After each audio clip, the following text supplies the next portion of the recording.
There was a time, not too long ago, when fun didn't come from a screen. It came from a grassy backyard, a cracked sidewalk, or a patch of dirt behind a garage. The neighborhood echoed with laughter, shouts of "you're it," and the sound of sneakers on pavement. No phones, no apps, just kids, some chalk, and a whole lot of imagination. Today on America Revealed, we're flipping through the golden pages of childhood to look at 10 forgotten backyard games that brought the neighborhood together. 1. Red Rover, the chain that couldn't be broken. Red Rover wasn't just a game. It was a test of courage and grip strength. 2 lines of kids would link arms and chant, Red Rover, send Johnny right over. Then, one kid would charge full speed, trying to break through the line. Sometimes you made it. Sometimes you bounced off like a rubber ball. It was simple, rough, and somehow thrilling. But schools and parents began to worry about safety, and over time, Red Rover faded into memory, like so many scraped knees and brave runs. 2. Kick the can, hide and seek with a twist. Long before video games had stealth modes, there was Kick the Can. A metal can was placed in the middle of the yard, and one player stood guard while the others hid. If the guard found someone, they'd call them out. But if someone kicked the can while the guard was away, all the captured players were freed. It blended tag, hide and seek, and rebellion into one exciting summer evening. These days, you're more likely to find that rusty can in an antique store than in a game. 3. Ghost in the Graveyard, when sunset meant showtime. This was the spooky cousin of hide and seek. Kids would hide while one person, the ghost, waited. As darkness crept in, the seekers would search nervously until someone spotted the ghost and screamed, "Ghost in the graveyard." Then chaos would erupt as everyone sprinted back to base. Played best of twilight. It made your heart race in the best way. But as curfews got stricter and outdoor play declined, this eerie classic drifted into the shadows. For Mother May I, a lesson in manners and mischief. One child played the mother, giving commands to others. Take 3 baby steps, or for giant leaps. But the catch?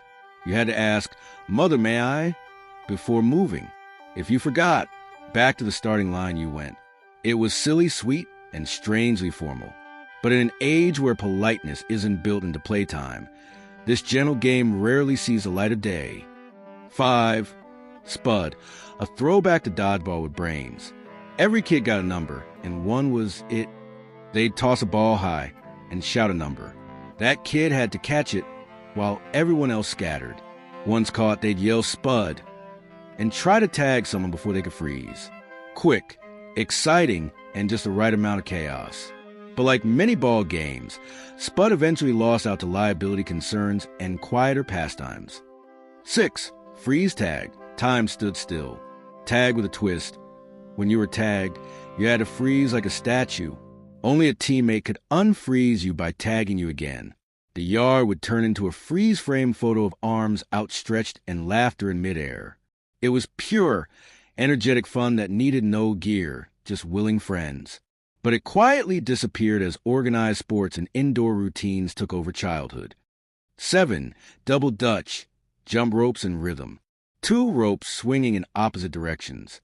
1 jumper, then 2, leaping in time, add a chant or a rhyme. And you had Double Dutch, a game as much about rhythm as reflex.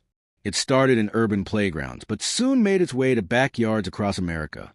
Over time, as jump ropes got replaced by game consoles, Double Dutch's music faded from the summer air. 8. Simon Says, obey or be out. Simon Says, touch your nose. Do it. Simon Says, hop on 1 foot. Keep going. But if Simon doesn't say, and you still do it, you're out. It sharpened listening skills and sparked fits of laughter. Now it's mostly remembered from school gym class, but it was once a neighborhood staple, full of giggles and gotchas. 9.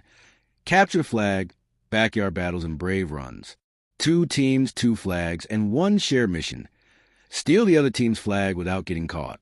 Yards turn into battlegrounds, with secret hand signals, watch posts, and daring escapes. It encouraged teamwork, strategy, and boldness. But as yards got smaller and neighbors more distant, this thrilling adventure became too big for modern play. 10. Hopscotch, chalk, balance, and joy. All you needed was a stick of chalk and a patch of sidewalk. Hopscotch was more than just hopping on numbers. It was a creative ritual, often followed by doodles, initials, and sunny smiles. Kids took pride in their perfectly drawn grids and steady balance. But in a world of digital tablets and disappearing sidewalks, the chalk has mostly washed away. Back in the day, these games didn't need batteries, screens, or fancy equipment.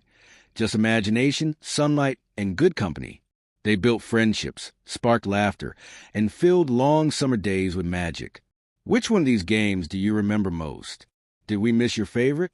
Let us know in the comments.